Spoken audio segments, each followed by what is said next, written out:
1968, Apollo 8 went to the moon.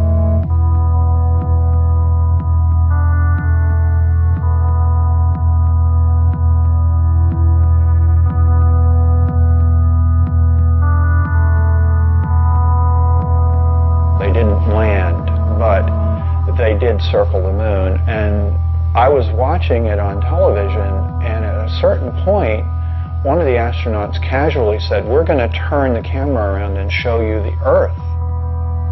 And he did, and that was the first time I had ever seen the planet hanging in space like that, and it was profound. I think that for me, like for many other people, it was quite a shock. I don't think any of us had any expectations about how it would give us such a different perspective. I think the focus had been, we're going to the stars, we're going to other planets, and suddenly we look back at ourselves and it seems to imply a new kind of self-awareness.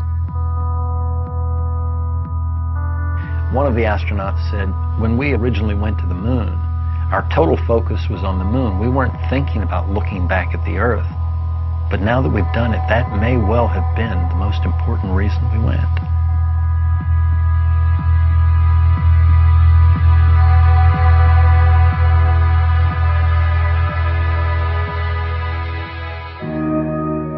I can only describe what I've seen. You know, looking down at the Earth and you see that line that separates day into night slowly moving across the planet. Thunderstorms on the horizon casting these long shadows as the sun sets. And then watching the Earth come alive, and you see the lights from the cities and the towns. The events you see from space, like flying over thunderstorms, looking at them from the top, were spectacular. Like a fireworks show going on, and you're looking at it from the very top. You know, shooting stars going below us, or you know, dancing curtains of auroras. It's just very hard to describe all the, you know, the colors, the beauty, the motion.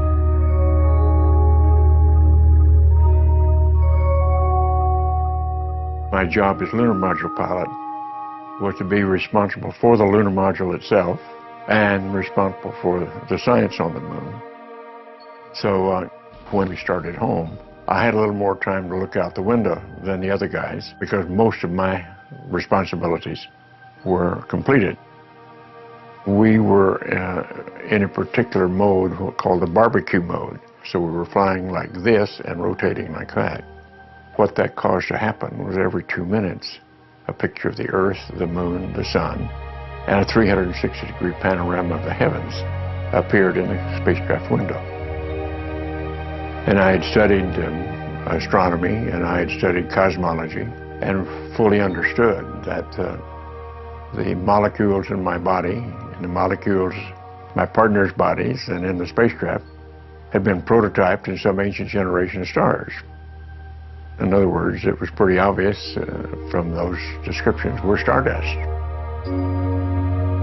Well, that was pretty awesome and powerful, particularly since I had a little more time at this point to be reflective and to think about it.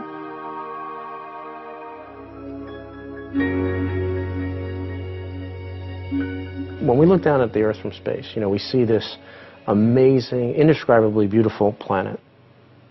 It looks like a living, breathing organism, but it also, at the same time, looks extremely fragile. Because you go outside on a clear day and it's the big blue sky, and it's like it goes on forever, right? And how could we possibly, you know, put enough stuff into it to fill it up with things that really change it? And yet, you see it from space, and it's this thin line which is just barely hugging the surface of the planet.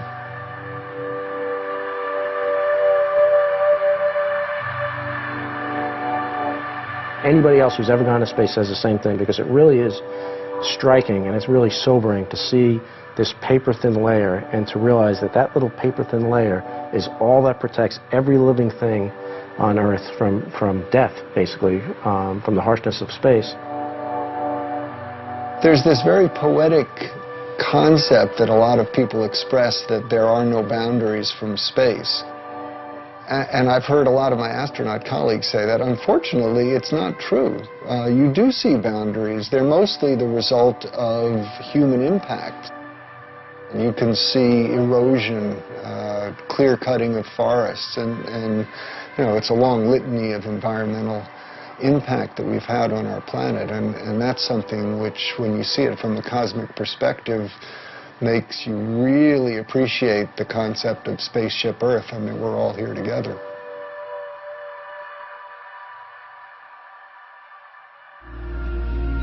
We humans are responsible for ourselves, and if we are endangering our future, then we've got to learn how to do it differently and to go forward into a sustainable period.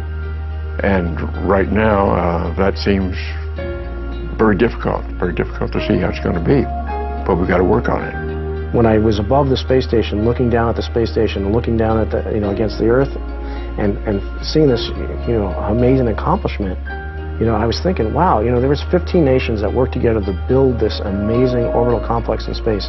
And if we can, take these 15 nations and do this amazing accomplishment, imagine what we can do by working together, by setting aside our differences for a common goal to overcome some of the challenges facing our planet.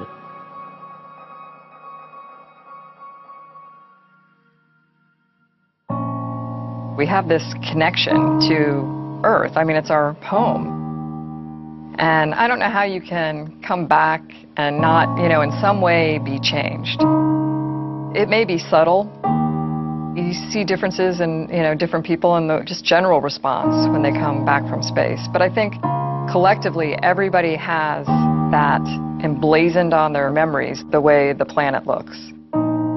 You can't take that lightly. It really, you realize that you've been blessed by the opportunity to see that. It really does look like this beautiful oasis out in the middle of nothingness.